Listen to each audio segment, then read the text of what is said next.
Hello, welcome midlife ladies, and I am here to answer a really important question.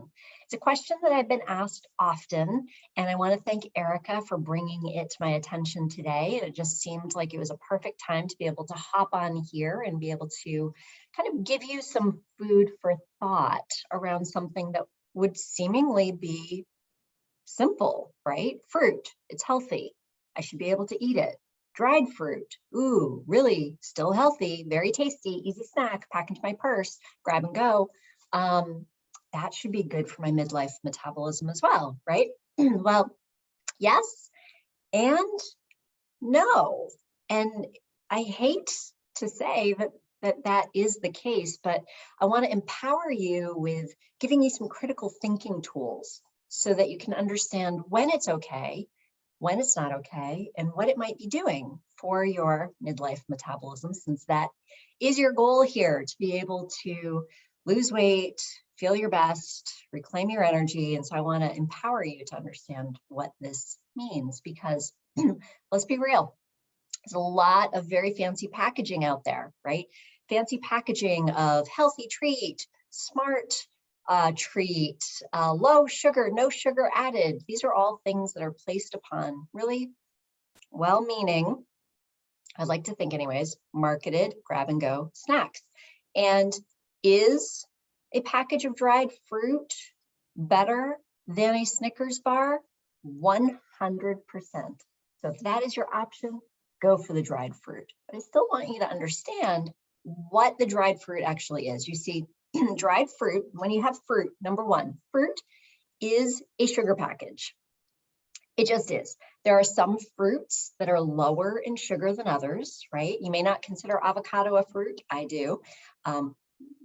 Dietary regulators do. So avocado, very low in sugar, very low net grams of carbs, and very high in healthy fats, right? And some protein. So there's a really good mixture of fats, protein, carbohydrates. It means that your insulin is not going to be spiking. And that insulin spike is a sabotage to our midlife metabolism, okay? So, when we're eating something like coconut, which is also a fruit, high fat, some protein, very low carbs, high in fiber, that too is a little bit easier to talk about when you're talking about a dried fruit without saying, well, kind of is a sugar package. Raisins, as an example. Grapes themselves are very sweet, right? And you get a handful of grapes, maybe, I don't know, maybe you have like 10 grapes in your hand. You eat them. They are filled with all of the fiber of the fruit.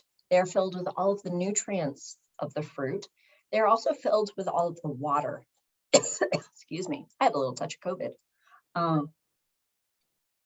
All the water. So you are more satisfied more quickly.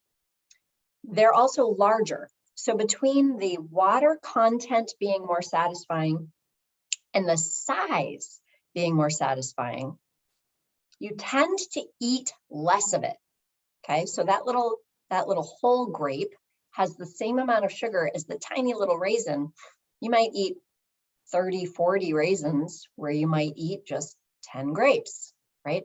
So because the size has changed and the same amount of sugar is in there, we just tend to overconsume dried fruit in ways that we may not be as prone to do with regular fruit, okay? Now there are fruits that are less in sugar beyond avocado and coconut, right? Raspberries, both black and red raspberries, as well as blueberries, lower in sugars in general. So if you're going to try a dried fruit or a frozen fruit or a snacking fruit, I prefer honestly having the water in my fruit as well. And honestly, berries, grab and go, fresh berries are just as easy to consume in a little Ziploc bag as a dried berry. Let's see, surprisingly enough, watermelon, not super high in sugar as compared to some other fruits like a mango, right? So you can even just Google search sugar, sugar content in fruit. You'll see really easy lists. They're all over the place because the world of diabetes education really does a great job of educating people about lower glycemic level foods. So that's the first thing, is how much of it are you actually eating? So if it is normal that you might eat 1 banana, are you eating more, say 2 bananas or 3 bananas worth of banana crisps? So it's now that you have doubled or tripled your sugar intake, okay, without having the complementary water intake as well to help you feel full. All right. So that's why it's yes and no. And I do want to, she actually shared with me some beautiful photos. So I'm gonna actually see if I can screen share and do this at the same time. Okay. So here's our lovely banana crisps. Good packaging, right? Good choices, smart prices, good and smart. There's three phrases right there that are telling you that if you purchase this, you are smart and you are good. All right. Better than a Snickers bar, right? There's nutrients in here, absolutely. Freeze-dried banana crisps, 100% fruit, no sugar added, no preservatives.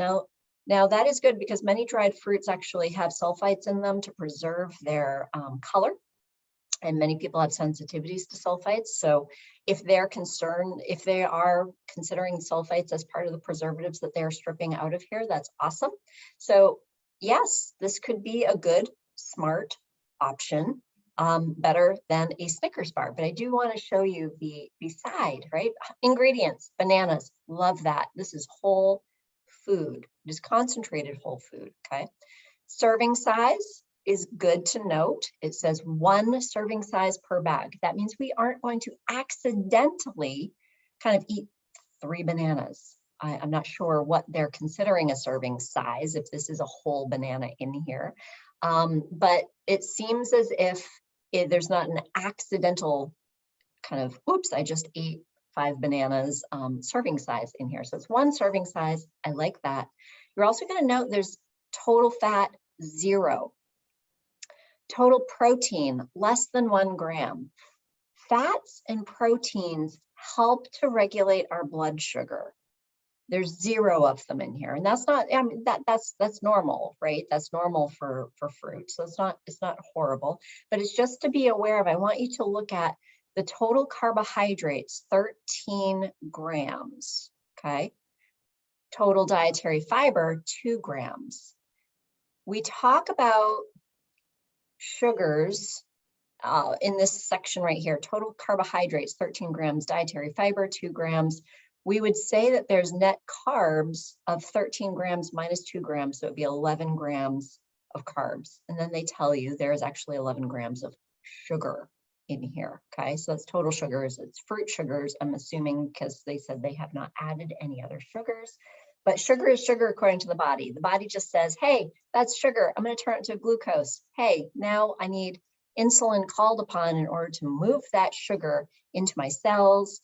If my cells are full, I'm going to move it into my muscles. If my muscles are full, I'm going to move it into my liver. If my liver is full, I'm going to move it into my unlimited storage supply, which is my fat storage centers, right? And we're very familiar with those on our hips, on our belly, right?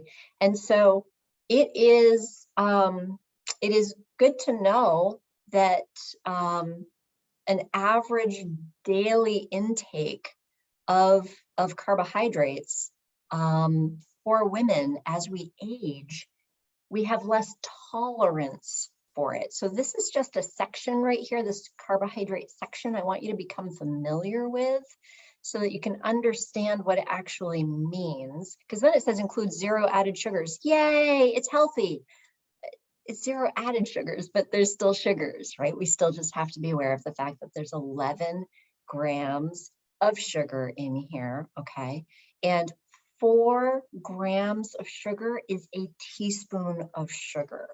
So I'm not good with math here, but there's almost 3 teaspoons of sugar in here, according to the body, right? It's not added sugar, but there's still sugar in here. And as a midlife woman, we just have more sensitivity to sugars. We have less storage capacity. within our body for it, in our cells, we're more sensitive to it, more resistant to the process of storing it. And so where does it go? It typically goes to our thighs and our belly. So I just wanted to like take a peek at this fruit. Is it healthy? Yes, in moderation. Dried fruit, is it healthy? Yes, in more moderation, with awareness of the serving size being super important to be aware of. We don't want to accidentally eat 5 bananas, right? And just wanted to bring to your attention the importance of understanding what this little section, carbohydrates, fat, and protein, how we can be aware of when there are fats and protein, how it modulates our blood sugars a little bit more, makes things easier to tolerate. When there's no fats, no proteins, and only carbohydrates, it will spike our insulin. So just to be aware of that. In fact, many times if people say, I really love eating apples, great, eat some apples with a little almond butter on it, right? So that you can have a little protein, a little fat, and modulates the blood sugars a little bit more. So this is just a quick little video to highlight an awareness, right? I actually traveled this past weekend and have another cute little mismarketing representation that I'll share with you later in the week. But have a great day, everybody. I'll talk to you soon. And remember, it can be simple as you understand and become more aware and empowered to be able to step beyond the mixed messaging and the marketing that's out there. Thanks. And thank you, Erica, for asking the question. I'll talk to you soon.